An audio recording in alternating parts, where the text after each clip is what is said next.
E aí, pessoal, tudo certo? Chegamos à quinta parte dessa série sobre as lendas urbanas mais assustadoras da era soviética. Se você ainda não conferiu os episódios anteriores, dá uma olhada depois, vale muito a pena. E não esquece, no Telegram, tem muito mais histórias que não cabem aqui. Então já corre lá, se inscreve e não perde nada. Sem mais delongas, vamos ao que interessa. Ajeita aí na cadeira, relaxa. E se prepara para uma história que vai te deixar de cabelo em pé. Era uma tarde como outra qualquer no escritório sufocante do meu chefe, um homem, de uns 60 e poucos, cabelo branco como neve e um terno cinza que parecia ter saído de um brechó dos anos 70. De repente, ele bate palmas 2 vezes, um som seco que ecoou pelo ambiente, e anuncia com voz de comando: acabou de chegar. Ordem de cima, produção tem que aumentar. Alguns setores vão ter que trabalhar em 3 turnos. Ele fez uma pausa dramática, varreu a sala com um olhar calculista e, como se estivesse escolhendo uma vítima para um sacrifício, apontou o dedo na minha direção. A partir da semana que vem, você entra no turno da noite. Na hora, meu sangue ferveu. Que merda é essa? Pensei, mas mantive a calma e respondi com um sorriso amargo. Claro, Yuri Nikolaevich. Se é ordem de cima, quem sou eu para questionar? Na verdade, o que eu queria gritar era: vai se fuder, velho. Rabugento. Não vou me matar por migalhas enquanto você fica aí de boas. Mas o que adiantava? Eu era refém daquele lugar. Formei-me, mas o mercado não queria saber. De jovem sem experiência. As empresas particulares nem olhavam na minha direção. E as estatais? Ah, essas adoravam gente como eu, mão de obra barata, presas a um contrato de 2 anos de trabalho obrigatório. Teoricamente, eu poderia sair, mas na prática, o fábrica nunca ia me soltar. Se eu pedisse demissão, teria que devolver cada centavo gasto na minha formação, dinheiro que é óbvio, eu não tinha. Era um ciclo vicioso. Eles pegavam recém-formados, nos exploravam até o talo, enquanto os chefes viviam no luxo. E o Yuri? Ah, o Yuri. Meu querido chefe do setor mecânico, onde eu trabalhava como engenheiro de manutenção de máquinas. Um cara competente, mas insuportável. Os mais antigos contavam que antes de virar chefe, ele era um sujeito decente, ganhou seu posto pelo mérito, não por lambência. Mas o poder o corrompeu. Agora era só grosseria e cobranças absurdas. E assim me vi atolado naquela fábrica monstruosa com seus 12 galpões imensos, produzindo peças fundidas, a pura essência da indústria pesada. No meu setor, éramos 7 engenheiros, eu, o mais novo, e 6 caras mais velhos, todos com cara de quem já tinha visto demais. E foi justamente com 2 desses sortudos que eu ia dividir o turno da noite. Sania e Sergei, 2 operários que pareciam mais preocupados em contar piadas do que em trabalhar. Eu, como engenheiro, ficaria de plantão para resolver qualquer problema que aparecesse. Caramba, e essa cara de enterro? Perguntou Vladimir, o eletricista, enquanto acendia um cigarro na saleta de fumantes. Me enfiaram no turno da noite e resmunguei. Ele deu uma risadinha e sou. Ah, então você vai fazer companhia pro Tocarino Negro. Que Tocarino? Negro? Perguntei, confuso. Vladimir olhou para os outros que riram em coro e disse: gente, o novato não conhece a lenda do Tocarino Negro. Foi quando Sanik, o mais velho dos eletricistas, um gigante de bigode espesso e cabelos grisalhos, tomou a palavra com ar de quem vai contar um caos de arrepiar. Há uns bons anos, ainda na época da União, aconteceu uma tragédia aqui. Um cara foi sugado por um torno mecânico. Não vou entrar em detalhes, mas digamos que não sobrou quase nada para enterrar. Ele fez uma pausa, tragou fundo o cigarro e continuou. O problema é que não era o turno dele. Um colega o convenceu a cobri-lo, sabendo que a máquina estava com defeito. O sujeito queria se livrar da responsabilidade e o pobre coitado pagou o pato. Desde então dizem que o espírito dele ronda a fábrica procurando quem deveria estar no lugar dele naquela noite. Um silêncio pesado tomou conta da sala. E vocês já viram esse tal Tocarino? Perguntei, quase sussurrando. Sanik me encarou com seriedade e sou. Claro, que vi. Até tomei uma cerveja com ele. Todos eles são assim, pretos como carvão. Ah! Sala explodiu em risadas. Isso é conversa pra boi dormir, menino. Daqui uma semana. Você nem vai lembrar dessa história, disse ele, apagando o cigarro e saindo. Uma semana se passou. Trabalhei de dia, descansei no fim de semana, e eis que chega a hora da verdade, minha primeira noite na fábrica. Pelo menos eu tinha dormido bem. O turno começava às 10, mas saí de casa mais cedo por volta das 8h30. O bom é que nessa hora, o trânsito já tinha acalmado. O ônibus estava vazio, e eu podia curtir a solidão enquanto a noite caía sobre a cidade. Novembro trazia aquele friozinho úmido, as folhas molhadas grudando no chão, um cheiro de terra e chuva. Não sei porquê, mas adoro esse clima. Tem algo de misterioso, quase poético. Quando cheguei à fábrica, porém, o cenário era outro. O lugar, normalmente barulhento e caótico, estava deserto. Nenhum ruído de máquinas, nenhuma voz, nenhum movimento. Era como se o mundo tivesse parado. Caminhei os 15 minutos até o meu galpão em um silêncio quase sagrado. Confesso que entendi pela primeira vez a fascinação daqueles aventureiros que exploram lugares abandonados. Não gosto de multidões, de barulho, de agitação, e ali tudo era calma. Uma calma que, admitamos, dava um pouco de arrepio. O galpão era dividido em seções, cada uma com sua própria porta metálica, sistemas independentes de energia, água e ar comprimido. E no meio daquele vazio, só uma porta estava aberta, com luz acesa. Era lá que Sania e Serguei me esperavam. E aí? Vamos tirar um cochilo até meia-noite? Brincou Sania. Eu topava dormir agora. Mesmo, respondi bocejando. Sem problemas, chefe. A gente se organiza, um dorme, o outro fica de olho, sugere. Serguei riu. Olha só, o garoto é esperto. E assim, combinamos. Fui fazer um café, me instalei no escritório e pela primeira vez em meses senti uma paz estranha. Nenhum chefe no pé, nenhum barulho, nenhuma correria. Só eu, meu café, um cigarro e o celular. Era quase perfeito. Até que às 3 da manhã, o telefone fixo tocou. Alô, setor 7, atendi. Do outro lado, uma voz suave, quase paternal, como a de um avô contando histórias. Boa noite. Precisamos de ajuda no setor 5. Desculpe, mas aqui é o 7. O senhor deve ter discado errado, respondi. E sem mais uma palavra, a ligação foi encerrada. No dia seguinte, enquanto me aproximava da fábrica, avistei Dima, um colega de faculdade. E aí, cara? O que você tá fazendo aqui? Perguntei, estendendo a mão. Ele sorriu, um pouco constrangido. Ah, também me colocaram no turno da noite. Vi que você também te vi aqui, respondeu ele com um sorriso cansado. É, a vida é assim mesmo. Vamos? Andamos juntos, ele rumo ao 5º setor, eu um pouco além. Ontem não te vi por aqui. Chegaste mais cedo ou mais tarde? Perguntei, só para quebrar o silêncio. Dima coçou a nuca, hesitante. Nem cheguei ontem. Era pra ser outro cara, o Várzea, só que ele não apareceu hoje. Ou melhor, não saiu do turno de ontem. Meu corpo ficou tenso de repente. Como assim não saiu? Ele deu de ombros, mas os olhos evitavam os meus. Não faço ideia. Eu estava no meu posto de manhã, como sempre. Ele saiu pra noite, mas não passou pela portaria. Na saída, o registro marca entrada, mas não saída. O chefe me chamou cedo, disse, pra ir dormir e voltar à noite. Não perguntei muito. Fez uma pausa, como se pesasse as palavras. O Várzea, bem, ele bebia. Talvez tenha feito alguma besteira, pulado o muro. Estranho é terem colocado um cara assim no turno da noite, sabendo dos problemas dele. E o telefone? Tentaram ligar? Perguntei, a voz mais aguda do que pretendia. Ligamos. Inacessível. Dima olhou pro relógio, impaciente.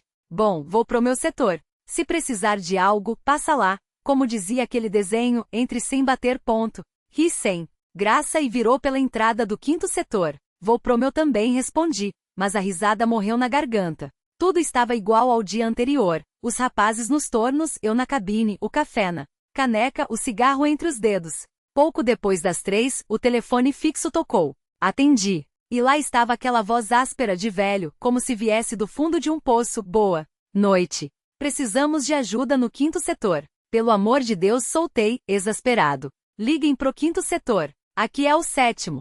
Ó. Clique seco do outro lado da linha foi como um tapa. Tentei me concentrar nos papéis, mas o sono pesava nas pálpebras. Até que o telefone arrancou meu foco novamente. Mesma voz. Mesmo pedido. Desta vez a irritação transbordou. Já falei. Liguem pro 5º setor, caramba. Aqui é o... No 5º setor não tem ninguém, cortou-me o velho, calmo como uma lápide. O ar gelou nos meus pulmões.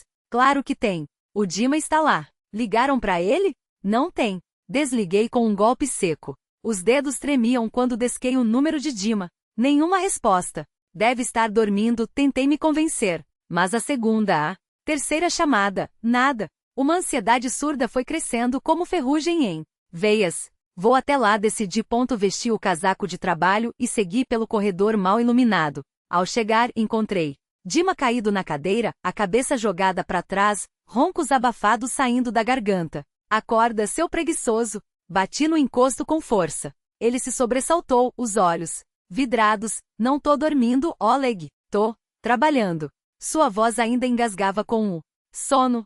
Rimos, mas o meu som foi oco. Por que raios me assustar assim? Ele resmungou. Algo sobre serviço que não para, mas eu já estava tenso demais. 2 vezes. Ligaram daqui pedindo ajuda e você aqui apagado. Dima coçou a barba por fazer. Não ouvi nada. Vamos dar uma olhada. O 5º setor era um labirinto de sombras e máquinas adormecidas. Quais seções estão ativas? Perguntei. 1ª e 4ª, em teoria, respondeu ele, já adiantando os passos. A 1ª estava vazia, silenciosa. A 4ª, idem. Ninguém ligou então? Dima encolheu os ombros, mas seus olhos escaneavam o espaço como se buscassem algo. Ou alguém. Foi quando notei. No fundo do galpão, uma luz fraca vazava por baixo de uma porta. E aquilo? Apontei. Aquilo é o 15º setor. Mas ele não funciona, disse Dima, a voz repentinamente rouca. Vamos ver. O cheiro de óleo rançoso e metal velho nos recebeu. Máquinas antigas cobertas por lonas rasgadas se alinhavam como fantasmas de uma era industrial morta. Só um torno no canto rangia em atividade, girando uma peça de metal corroído sem ninguém por perto. Cadê o operador? Dima avançou, a voz carregada de desconfiança. Quem diabos deixaria isso ligado? Murmurou mais para si mesmo. E por que raios estão tocando essa sucata? Esperamos 40 minutos. Meus dedos doíram de frio dentro das luvas, tirei as mãos das mangas e as cruzei sobre o peito, os braços do casaco vazios balançando, como membros fantasmas. Ninguém vem, resmunguei. Isso aqui não deveria estar funcionando, Dima repetiu, agora irritado. Vou desligar a luz do setor. Isso vai parar a máquina. Ele se virou para sair, e foi então que ouvi um rangido de passos no outro extremo, seguido de um gemido metálico, como se algo pesado se arrastasse sobre as placas de aço. Deve ser eco, pensei, aproximando-me do torno para verificar as instruções de segurança. Não havia nenhuma. Quando contornei a máquina, algo me empurrou com uma força brutal. Tropecei, e meu braço esmagou-se contra a peça giratória. O tecido do casaco enroscou-se no eixo com o estalo seco, sem minha mão dentro. A máquina chiou, parou. Fiquei paralisado, o suor frio colando a camisa nas costas. Dima chegou correndo, a lanterna do celular cortando a escuridão. Que merda você tá fazendo, cara? Seu grito era puro pânico. Algo me empurrou. Minha voz soou estranha, como se não fosse minha. Que porra de coisa? Ele iluminou o vão entre as máquinas, a luz trêmula revelando apenas sombras alongadas. Uma presença. Algo aqui não tá certo. Dima amaldiçoou baixinho, mas sua fúria esmoreceu quando viu meu rosto. Vamos tirar esse tecido e sair daqui. Suas mãos tremiam ao ajudar a desprender o casaco. Quando finalmente nos afastamos, o alívio durou pouco. O medo havia se instalado. E ele não era mais abstrato. Naquela noite não fechei os olhos. Só fumei um cigarro atrás do outro, enquanto o relógio marcava as horas até o amanhecer. No 3º dia, a ideia de voltar à fábrica era como engolir vidro. Deve ter uma explicação, repetia para mim.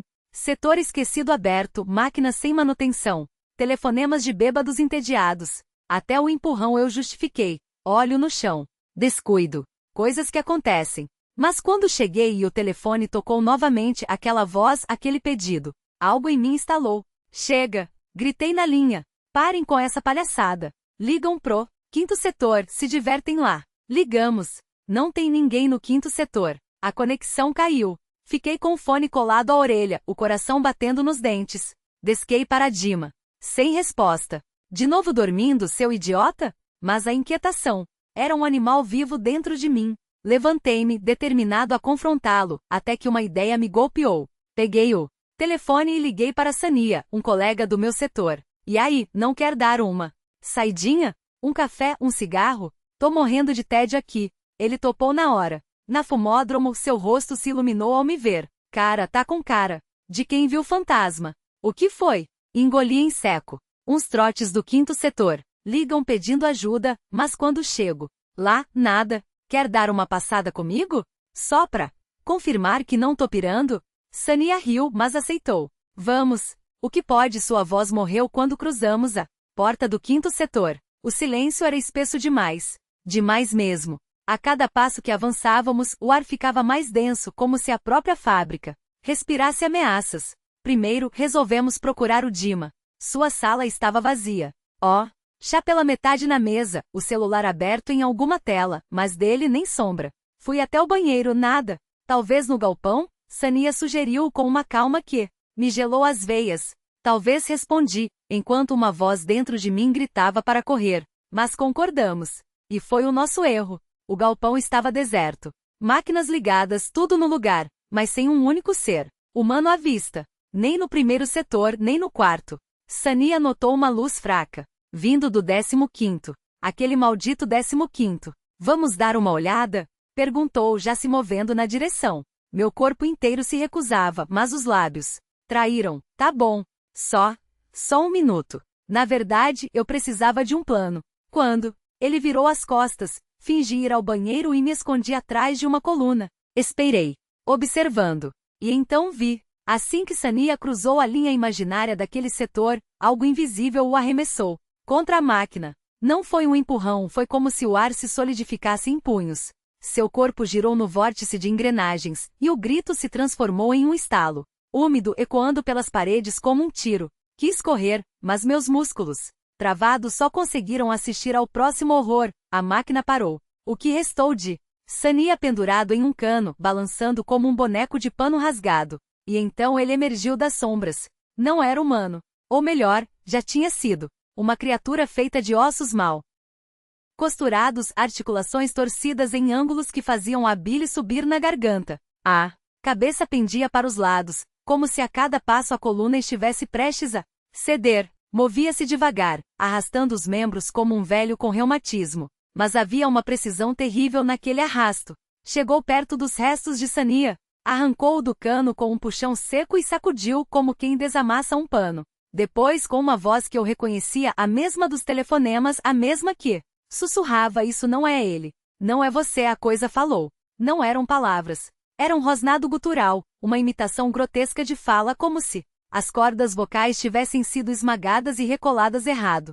Mas o significado era: claro, isso não é ele. Não é você. Depois, jogou o que sobrou de Sania sobre o ombro como um lenço sujo e se arrastou de volta para as entranhas do setor. Fiquei paralisado. O suor frio colava a camisa nas costas. Só me mexi quando a silhueta desapareceu na escuridão, recuando centímetro por centímetro, até meu corpo obedecer e correr. Corri como nunca, tropeçando em ferramentas, escorregando no óleo do chão, até trancar a porta do meu escritório. Então desabei. Chorei como uma criança, tremendo tão forte que os dentes batiam. O que eu faço agora?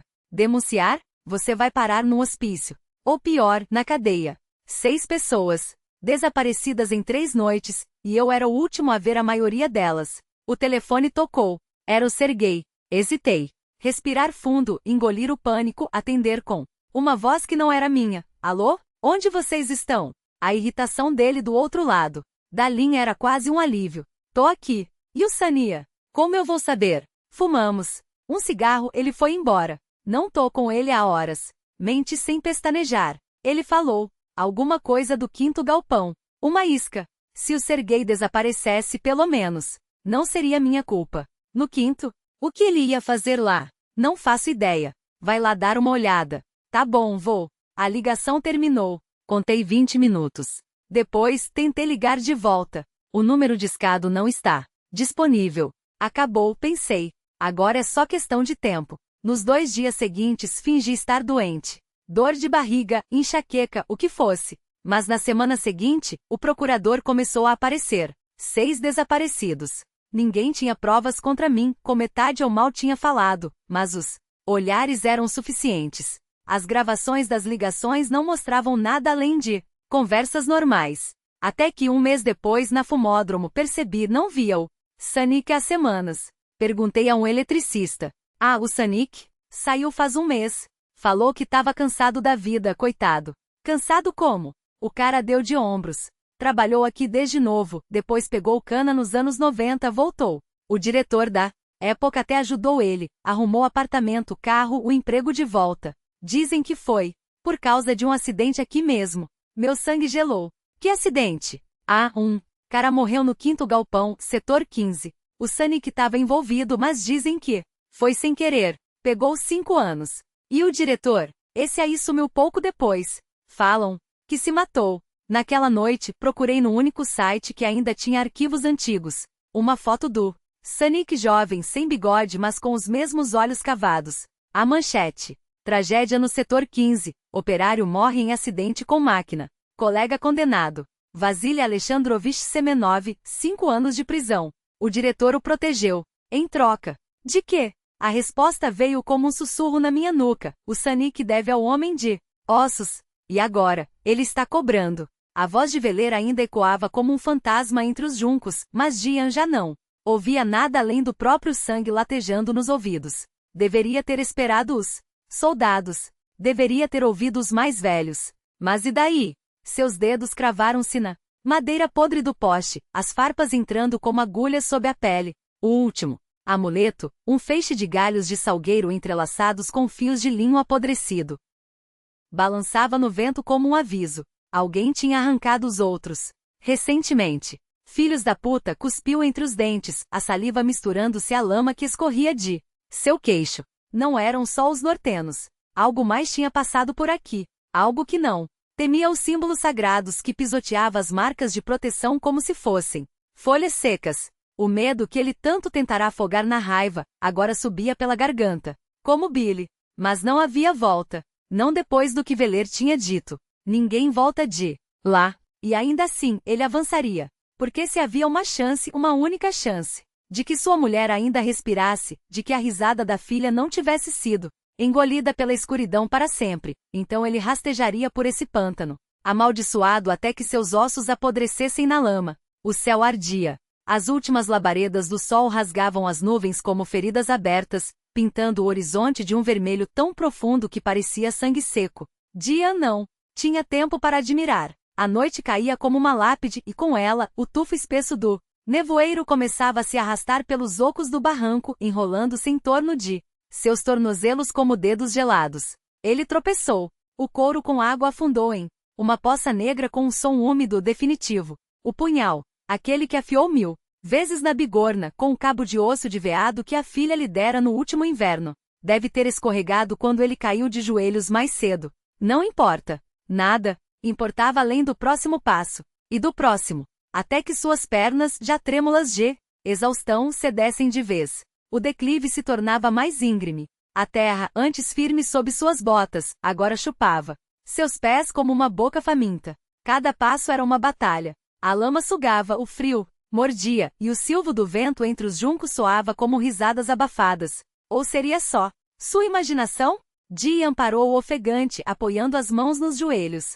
Seu reflexo na água estagnada de uma poça era uma coisa deformada, um homem-coisa coberto de lama, os olhos arregalados como os de um animal acossado. Eu não sou covarde. Tentou se convencer, mas a verdade era que ele sabia. Sabia das histórias que os velhos contavam às crianças para que não se afastassem da aldeia depois do anoitecer. Sabia dos animais encontrados esfolados vivos, das pegadas que não pertenciam a nenhum bicho conhecido, dos gritos que vinham do pântano em noites sem lua. E sabia, acima de tudo, que a antiga aldeia não tinha sido abandonada. Ela tinha sido levada. Um arrepio percorreu sua espinha. Não pelo frio, mas por algo mais profundo, mais primitivo. O medo que agora o dominava não era pelo que poderia encontrar à frente. Era pelo que já estava lá, esperando, observando, respirando.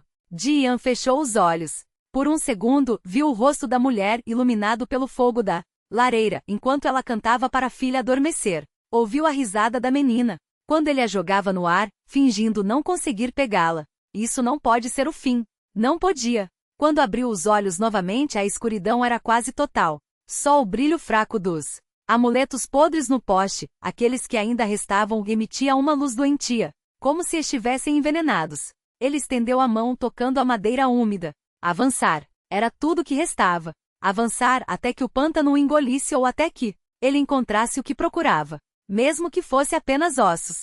Com o último suspiro, Dian soltou o poste. A lama fechou-se atrás de seus passos, como uma cicatriz. À sua frente, o nevoeiro se agitava formando figuras que desapareciam quando ele piscava. Ou será que não desapareciam? Não havia mais. Como saber? Não havia mais nada além do caminho à frente e da certeza gelada de que fosse o que fosse que habitava aquele lugar, já o tinha visto. Não era o fim. A palavra ecoou em sua mente como um juramento sangrento, cortando a paralisia que lhe roubava os membros. Dian sacudiu a cabeça com violência, os músculos do pescoço tensionados como cordas prestes a arrebentar, e rugiu para a escuridão. Não é o fim. O grito rasgou o ar úmido, e por um instante, apenas um instante, o gelo em suas veias cedeu. Os dedos, ainda trêmulos, tatearam à frente, com a haste da lança improvisada, buscando apoio no nada. O primeiro passo encontrou terra firme. Um engano cruel. O segundo afundou sua perna até o joelho em água negra, e a lama engoliu a bota com um som obsceno,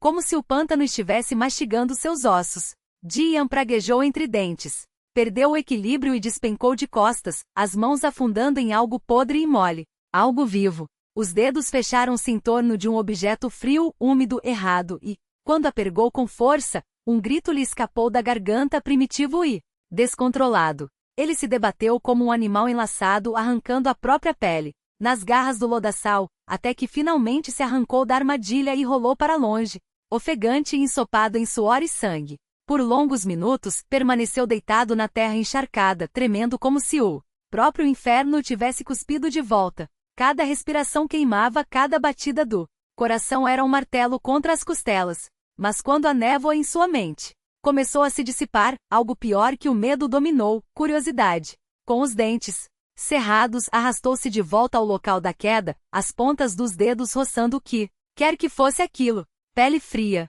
morta. Suas mãos deslizaram sobre o corpo afundado na lama, reconhecendo o peso metálico de uma cota de malha encharcada. Um norteno. Os dedos buscaram o cinturão, onde talvez pendesse um isqueiro, mas encontraram apenas um rasgão na armadura, úmido e pegajoso de sangue seco. Instintivamente tocou a ferida e, então o cadáver se mexeu. Um espasmo violento sacudiu o corpo inerte, seguido por um som gutural meio engasgo, meio rosnado. Dian recuou como se queimado, os calcanhares afundando no musgo podre até tropeçar em outro corpo. Suas mãos, em busca de apoio, mergulharam em algo viscoso, gelado, recheado de ossos quebrados. O estômago lhe subiu à garganta. Ele rolou para o lado, serpenteando pela lama como um verme, até parar imóvel, ouvidos esticados na escuridão. Algo respirava perto dele. Passos molhados, lentos, deliberados. O som de uma lâmina sendo arrastada da bainha, cortando o silêncio como uma promessa de morte. Sem pensar por quê. Pensar era morrer. Dian se ergueu em 4 apoios e, impulsionando-se com a perna boa, saltou na direção do ruído. Seu ombro colidiu com um peito blindado, jogando a criatura para trás com um estrondo de metal amassado. O impacto lhe valeu um golpe brutal na têmpora, uma explosão de dor que quase o apagou. Sangue quente escorreu pela face, misturando-se à lama. Mas ele não caiu. Não dessa vez. Com as últimas forças, imobilizou a coisa debaixo de si e desferiu um soco cego em sua cabeça. O primeiro golpe errou, afundando na terra mole com um som nojento. Em resposta, uma cotovelada lhe rasgou as costelas, enviando ondas de agonia por todo o corpo. Dian uivou, mais animal do que homem, e golpeou novamente. Dessa vez acertou. Os nós dos dedos esmagaram o nariz do norteno com um estalo úmido e a criatura grunhiu, um som entre um gemido e um rosnado. Outro soco na maçã do rosto e o grito se tornou mais alto, mais desesperado. Foi então que Dian sentiu o peso do metal cair ao chão, seguido pelo bater de mãos ensanguentadas em seus ombros. Uma voz rouca, quase humana, sibilou em seu ouvido: Aeta, pare. Aeta, asterisco. Ele segurou a garganta da criatura, os dedos afundando na carne fria. Não está morto. A realização o atingiu como um balde de água gelada. Com um rosnado, apertou mais forte, sentindo o pulso fraco debater-se contra sua palma. Vai morrer agora, demônio. Os golpes do norteno enfraqueceram. Os engasgos tornaram-se suspiros. E então, no silêncio que se seguiu, Dian ouviu algo pior que a luta, o som de sua própria respiração.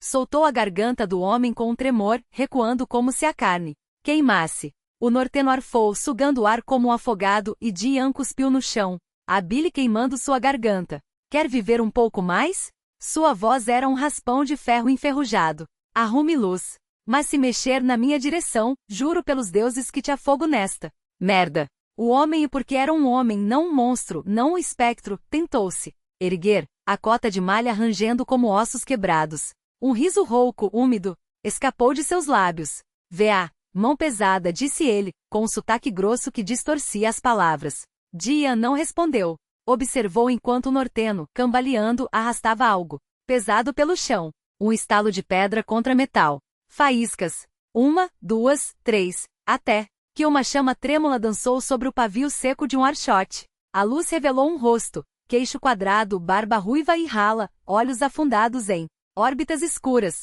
Nada de extraordinário. Poderia ser qualquer camponês de sua aldeia, não fosse pela armadura ensanguentada e a espada nortena em sua mão. Quem fez isso com você? Dian apontou para as 3 marcas paralelas no peito do homem como garras de uma fera. O norteno encolheu os ombros, um sorriso torto rasgando seu rosto pálido. Bestas! Que bestas! O homem não respondeu. Em vez disso, varreu o local com o archote e a luz trêmula. Revelou que Dian já pressentia. Corpos. Não inteiros. Rasgados. Espalhados como restos de um banquete. Quem? Repetiu Dian, a voz um rosnado. Não sei, o norteno cuspiu sangue no chão. Caíram sobre nós ao anoitecer. Levaram os prisioneiros. Onde? O homem apontou para a névoa, indiferente à lança que Dian ergueu em sua direção. Alguns escaparam. Seguiram pelo leito do rio. Leve-me até eles. O norteno Rolf, como se apresentaria mais tarde, riu novamente, um som úmido e doente antes de se curvar para pegar outro archote. Quando o entregou a Dian, a chama revelou algo mais. Os outros mortos não usavam armaduras. Apenas farrapos.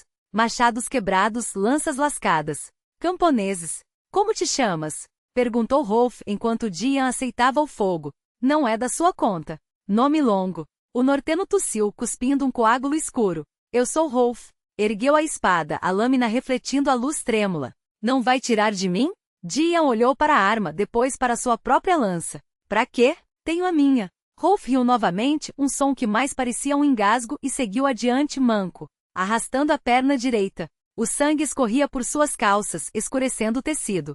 Logo vai cair, pensou Dian, observando a trilha de gotas que o homem deixava para trás. E quando cair? Mas por enquanto a luz dos archotes era tudo o que tinham, e a névoa cada vez mais densa engolia tudo além dela. Entre os prisioneiros havia uma mulher com uma criança, acrescentou Rolf como se fosse um detalhe sem importância. Dian sentiu o chão se abrir sob seus pés. Eles ainda estão vivos? Não. A resposta do norteno foi uma lâmina gelada cravada em suas entranhas. Algo dentro de Dian se rompeu. Ele ficou paralisado, os dedos apertando o cabo da rogaína até os nós branquearem. A mulher deu muito trabalho, continuou o saqueador, como se estivesse falando do clima. Arrancava-se para chegar à criança, depois tentou fugir com ela. Jarvia abateu com o machado. Fez uma pausa como se recordasse algo trivial. Ele próprio não durou muito depois disso. A garganta de Dian se fechou. O ar não entrava, não saía. Cada batida do coração era um golpe de martelo em sua carne. Com uma voz que mal saía dos lábios, ele perguntou: e a menina? Rolf assentiu, como se estivesse confirmando o preço de uma mercadoria. Ela estava viva. Um sorrisinho torcido apareceu em seu rosto cicatrizado. Agradou ao nosso líder. Lembrou-lhe a filha que enterrou no inverno passado. Conseguiram seguir adiante com ela. Foi então que algo em Dian se partiu de vez. O ferreiro avançou um passo, cravando a ponta da rogaína na base das costas do norteno. O homem se virou confuso, as sobrancelhas franzidas em uma careta de incompreensão. Eu vou te matar, disse Dian, e cada palavra era um bloco de gelo. Vou te matar rápido se puder salvar minha filha. Se não, ele engoliu em seco, as lágrimas queimando como ácido nos olhos. Juro pelos deuses das feras que você vai morrer devagar, muito devagar. Rolf baixou os olhos para a lâmina que perfurava sua cota de malha, rasgando a carne. Por baixo, uma gota de sangue escorreu pelo metal enferrujado. Como quiser, cão de aldeia, respondeu o norteno com um aceno de cabeça. Solene. Como quiser. Foi então que o silêncio do pântano foi rasgado. Um uivo baixo, gutural, ecoou pela névoa como se a própria terra estivesse se abrindo. Em um grito, os homens se agacharam por instinto, brandindo os archotes em círculos. Desesperados, o tufo se moveu. Nas sombras dançantes das chamas, formas imensas deslizaram entre a bruma, silhuetas distorcidas, demasiado grandes para serem humanas. Jian ouviu o estalo de galhos se partindo e o bater de asas enormes cortando o ar. Úmido. Eles estão aqui, murmurou Rolf, erguendo a espada. No instante seguinte, uma massa negra se lançou contra ele e o arrastou para dentro da névoa. Seu archote caiu em uma fenda, chiando ao se apagar. Jian não teve tempo de reagir. Algo o atingiu como um trovão, arrancando-o do chão e arrastando-o pela lama antes de jogá-lo contra um emaranhado de arbustos mortos, cujos espinhos rasgaram sua pele como lâminas. As garras da criatura deixaram sulcos profundos em seus braços, e a dor explodiu em ondas brancas atrás de suas pálpebras. O archote de Rolf ainda ardia no chão, iluminando a cena com uma luz trêmula. Sobre ele, uma sombra alada se ergueu, maior do que qualquer homem. Asas membranosas se estendiam como as de um morcego demoníaco, mais largas que a envergadura de seus braços. Um crânio alongado, coberto por uma pele nodosa e calva, brilhava à luz fraca da boca distendida da criatura. Dentes felinos reluziam, pingando saliva escura. A bestia se lançou sobre Jian, mas ficou momentaneamente presa nos galhos secos. Com um rugido desumano, o ferreiro ergueu a rogaína por algum milagre ainda em suas mãos, e cravou-a à sua frente. A criatura se empalou no copte com um impacto brutal, as costelas esmagando-se contra as farpas da lança. Um guincho agudo como metal arranhando o osso escapou de sua garganta. Louca de fúria, a fera se debateu, tentando alcançá-lo com garras curvas. Jian segurou a rogaína com uma força sobre-humana, o cabo da arma enterrado no chão. Uma vez a criatura conseguiu arranhá-lo, sulcos profundos abriram-se em seu antebraço, mas ele não soltou. Não ousava nem respirar. Pareceu uma eternidade até que os movimentos da bestia começassem a enfraquecer. Ela se contorceu mais algumas vezes, então desabou, jorrando um fluxo espesso de sangue negro. Com membros dormentes, Jian empurrou o cadáver para longe e se arrastou para fora dos arbustos. Algum lugar no pântano, os gritos de Rolf cortavam a noite, misturados a ruídos de luta. Sem hesitar, o ferreiro apanhou o archote caído e correu na direção dos sons. Seu corpo já não respondia direito, os pulmões ardiam, as pernas tremiam, a mente era um vazio ecoante. Mas algo primitivo, uma chama negra no peito, o impelia adiante. E então ele viu a juba ruiva de Rolf iluminada pela luz trêmula. O saqueador estava encostado em uma árvore, sorrindo como um lobo satisfeito, com os pés apoiados no cadáver de uma das criaturas. Jian respirou fundo, aliviado por um instante ao ver o inimigo vivo. Baixou a rogaína e deu alguns passos em sua direção, até parar abruptamente. Um galho quebrado transpassava o peito de Rolf, prendendo seu corpo à árvore. Entre a cabeça sorridente do norteno e seu torso, um vazio sangrento se abria, largo como uma mão.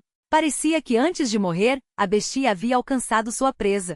Filho da puta, murmurou Jian, mais com admiração do que ódio. Preferiu ir assim. E estranhamente, ele não sentia mais medo. O medo, aquele parasita pegajoso que o acompanhará por toda a vida, havia-se recolhido a algum canto escuro dentro dele. No seu lugar, algo muito pior, um vazio gelado, uma ausência tão profunda que doía. O calor da batalha esvaía-se de suas veias. O corpo pesava como chumbo, a exaustão roendo seus ossos há horas. O pesadelo que já era sua realidade desabara, de vez nos limites da razão. Com um suspiro pesado, Jian contornou o local da última batalha de Rolf, evitando olhar para aquele sorriso morto nos lábios do saqueador. Seguiu adiante, afundando nas trevas do pântano. A cada som, ele estremecia, o arranhar de garras na névoa, o brilho de olhos famintos entre as sombras. Mas continuava, porque não havia mais nada a fazer. Caminhava apesar da fadiga que o puxava para a morte, apesar do desespero que gelava seu sangue, apesar da dor que o deixava louco. Até que, sem perceber, o chão sob seus pés endureceu. A névoa começou a rarear. Quando o rosto foi tocado pelo reflexo prateado da lua cheia, Jian viu que a trilha o levará ao coração do pântano. À sua frente, sob a luz fantasmagórica do céu e o tremeluzir do archote, erguiam-se os esqueléticos restos de uma paliçada podre, cravada na terra como os ossos de um gigante morto. Ele chegará à praça central da aldeia afundada. No meio dela, um amontoado de corpos dilacerados. Os últimos saqueadores. Aqueles que haviam escapado das armadilhas do pântano, mas não da fúria das criaturas. Ao redor deles, os cadáveres das bestas que haviam caído antes de devorá-los. Um som gutural, quase animal, escapou da garganta de Dian. Algo dentro dele se quebrou de vez. Uma onda de desespero negro o engoliu, arrastando para o fundo.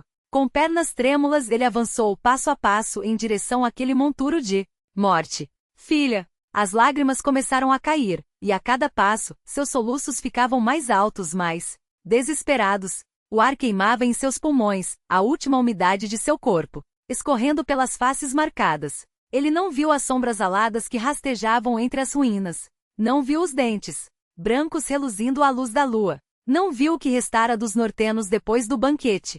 Das criaturas. Seus olhos estavam cobertos por um véu salgado, mais espesso que qualquer névoa. Continuou andando, mas a pilha de corpos não parecia ficar mais próxima.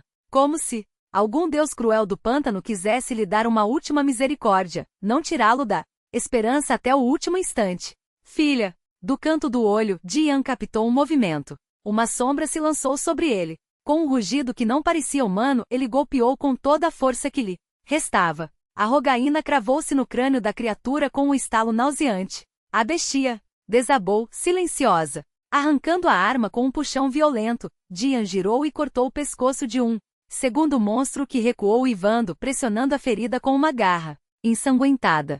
Só então ele percebeu. As garras da criatura dilaceraram as costas de Dian como lâminas em brasa, rasgando carne e tecido em um único movimento voraz. O fogo da dor explodiu em sua espinha, queimando mais fundo que qualquer forja. Um grito escapou de seus lábios, gutural, animal, enquanto ele tentava se erguer nos cotovelos, mas o peso do monstro o esmagava contra a terra úmida, como se a própria noite o puxasse para baixo. Foi então que seus dedos, trêmulos de agonia, encontraram o toque áspero do archote, ainda fumegante. Com um último suspiro de desafio, Dian girou o braço para trás e cravou a chama viva na carne podre da criatura. Um silvo agudo rasgou o ar, seguido por um uivo que parecia vir das entranhas do inferno. O peso sobre suas costas desapareceu de repente, como se o demônio tivesse sido arrebatado por mãos invisíveis. Ele se arrastou para frente, joelhos afundando na lama, os dedos crispados em torno da rogaína partida. Mas o madeira estalou sob um novo golpe, e o último pedaço de sua arma desmoronou em suas mãos. Os olhos negros, vazios como poços sem fundo, fixaram-se nele. Dian sentiu algo estranho, não medo, não ódio, mas uma ironia amarga. Aquelas abominações o matariam sem piedade, mas eram os homens, seus semelhantes, que já haviam roubado tudo o que lhe restava. Sem um grito, sem uma prece, ele ergueu o que sobrara da rogaína e cravou a ponta de aço no olho da criatura mais próxima. O metal afundou com um som úmido como se perfurasse carne podre. A bestia estremeceu, então desabou, levando consigo sua última arma. Dian não teve tempo para lamentar. Outro corpo derrubou, garras rasgando sua pele, dentes afiados buscando sua garganta. Ele cuspiu sangue, arrastou-se adiante. Como um animal ferido, cada movimento uma agonia, cada respiração um punhal. Até que quando até isso se tornou impossível, esticou o braço o máximo que pôde, os dedos tremendo no ar vazio. A lua se apagou atrás das nuvens. A aldeia afundou na escuridão, engolida pelo névoa espessa que subia dos pântanos, como se a terra mesma quisesse apagar seu último suspiro. Por anos, os camponeses das redondezas sussurraram sobre pegadas encontradas nas margens do brejo, marcas que não eram de homem nem de fera, mas de algo que andava entre os dois mundos. Nunca encontraram os bandidos do norte, nem os aldeões levados, nem sequer ossos para chorar. Apenas uma sombra, avistada por uma patrulha nos morros junto ao antigo leito do rio, a silhueta de um cavaleiro alto, envolto em aves negras de asas descomunalmente largas. Nenhum dos soldados ousou se aproximar. Os anos que se seguiram foram abrasadores. O pântano amaldiçoado secou e os moradores, movidos por um medo ancestral, atearam fogo às suas bordas. As chamas devoraram tudo, reduzindo a terra a cinzas estéreis. Sobre a fuligem, a grama verde brotou teimosa, como se a própria natureza quisesse apagar a memória daqueles horrores.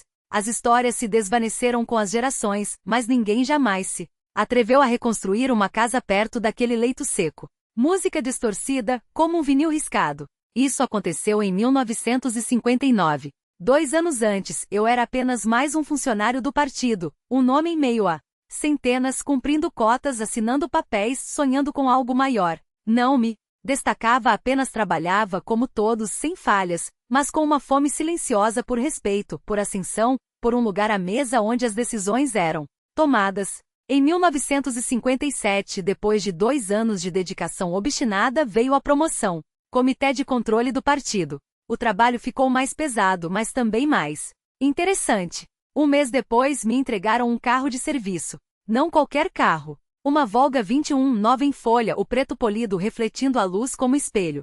Ou assim, parecia. Porque ao sentar no banco percebi algo estranho, um cheiro a tabaco barato. Poeira incrustada nas costuras dos assentos, como se alguém já tivesse rodado milhares de quilômetros naquela máquina. Ordenaram-me usá-la apenas em missões oficiais.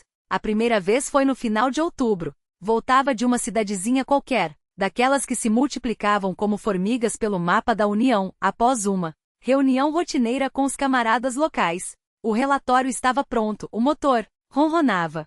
Eram cerca de 2 da manhã quando entrei na autoestrada. O cansaço pesava nas pálpebras e a estrada era apenas uma linha reta cortando a escuridão, flanco a flanco com a floresta. Só eu, os faróis rasgando a noite e o rádio chiando. Entre estações mortas. No início, nada parecia fora do comum. Asfalto, árvores, postes de luz enferrujados, espaçados como sentinelas. Mas então notei, já deveria ter passado pela placa de limite da região há quilômetros. Uma hora se arrastou, depois outra. Nenhum marco conhecido, nenhuma bifurcação, apenas a estrada infinita, como se o mundo tivesse sido reduzido àquela fita de concreto e a minha crescente desesperança. O rádio cuspia apenas estática. Nem voz nem música, apenas o vazio. Olhei para o relógio do painel, 2h17. Depois para o pulso, 2h17. E os ponteiros congelaram, como se o tempo tivesse sido engolido por algo mais antigo que ele. Foi então que avistei a placa. Madeira apodrecida, pendurada em um poste torto pela ferrugem. Letreiros desbotados, quase ilegíveis. 1987, pisei no freio com tanta força que os pneus cantaram.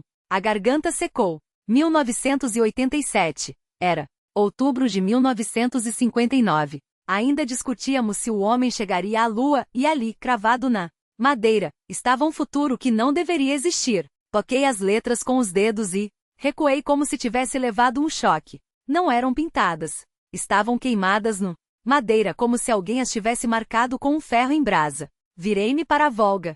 E o sangue gelou. A pintura havia desbotado, manchas de ferrugem comiam as rodas, o estofado estava gasto como se décadas tivessem passado sobre ele. Mas o pior era a placa. No lugar da minha matrícula moscovita, 0559, havia uma chapa suja, quase ilegível. 0759. Não era minha. Nunca fora minha. Saltei de volta para o carro, liguei o motor com mãos trêmulas. O motor tossiu. Engasgou, mas pegou. Dei ré, pisando fundo. 15 minutos depois, lá estava eu de volta à mesma ponte, a mesma placa com letras carbonizadas. Não havia saída. Foi então que o rádio chiou, e uma voz emergiu das trevas, profunda, metálica, inconfundível. 1994. Apertei-me contra o banco como se pudesse me fundir a ele. A voz se calou, substituída por uma música que não pertencia àquele mundo, sintetizadores estridentes, palavras em inglês que meu cérebro se recusava a decifrar. As árvores à minha volta pareceram se fechar, como se a floresta respirasse. E então, clique, a noite caiu de repente, como uma cortina sendo puxada. Só então entendi. Não estava perdido. Estava fora do tempo. Os ponteiros do relógio começaram a girar para trás.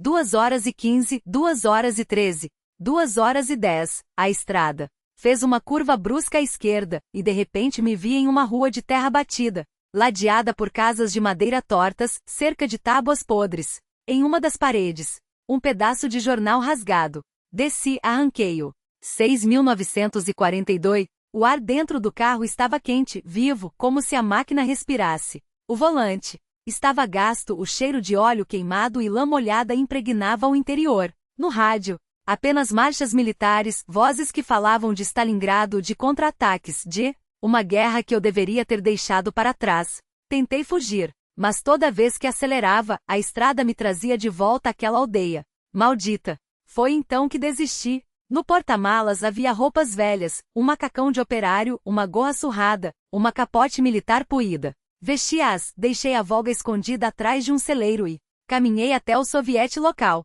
Apresentei-me como engenheiro, disse que havia me perdido. Eles me acolheram. Vivi ali por 12 anos. Nunca mais toquei no carro, exceto às noites, quando me sentava no banco do motorista e ouvia o rádio transmitir fragmentos de um futuro que não era meu. A eleição de Gorbachev, o colapso da União, algo chamado Bolsa de Valores, computadores, telefones que cabiam na palma da mão. Anotava tudo em um caderno, mas nunca contei a ninguém. Quem acreditaria? Em 1959, meu 1959, resolvi tentar novamente. Sentei ao volante. O motor ligou. Sozinho. O rádio tocou. Olhei para o painel. 2h17. Eu havia voltado. Era outubro de 1959, mas eu já não era o mesmo. Sabia demais. Queimei todas as anotações, parei o carro em um depósito de sucata às margens da estrada e o abandonei lá. Telefonei para o comitê, inventei uma história sobre pane mecânica. 5 quilômetros percorridos a pé até o posto mais próximo. Na manhã seguinte, entrei em uma barbearia. O barbeiro trabalhou rápido, tão rápido, que quando me olhei no espelho mal me reconheci. Parecia que havia rejuvenescido 5 anos. No partido, os colegas perguntaram sobre minha aparência, mas eu desviei com um sorriso, dizendo que as noites em Claro e a missão haviam me marcado. Satisfeitos com a resposta, se afastaram. Voltei à rotina, como se nada tivesse acontecido. Uma semana depois, o Gás 21 foi baixado dos registros. Alguém mencionou que o carro pertencia a um departamento especial, mas que algo estranho havia acontecido com ele. Um sussurro correu pelos corredores. Diziam que vinha do setor 9, onde estudavam psicografia e temporalidade condicional. Fiquei em silêncio. Anos se passaram. Vivi minha aposentadoria na quietude, como um homem que já viu demais. Até que certo dia, na parada de ônibus perto de casa, avistei aquele Gás 21, polido reluzente como novo. O banco vazio, exceto por um jornal amarelado. Aproximei-me. A data na capa, 9 de junho de 2025. E no painel, os mesmos números que me perseguiam, 2h17. O motor roncou baixo como um convite. Eu sabia o que aquilo significava, mas desta vez, não entraria. Não sem antes deixar um recado para quem quiser ouvir, porque algumas histórias não são apenas contadas, elas escolhem quem as vive. E esta, amigos, escolheu vocês.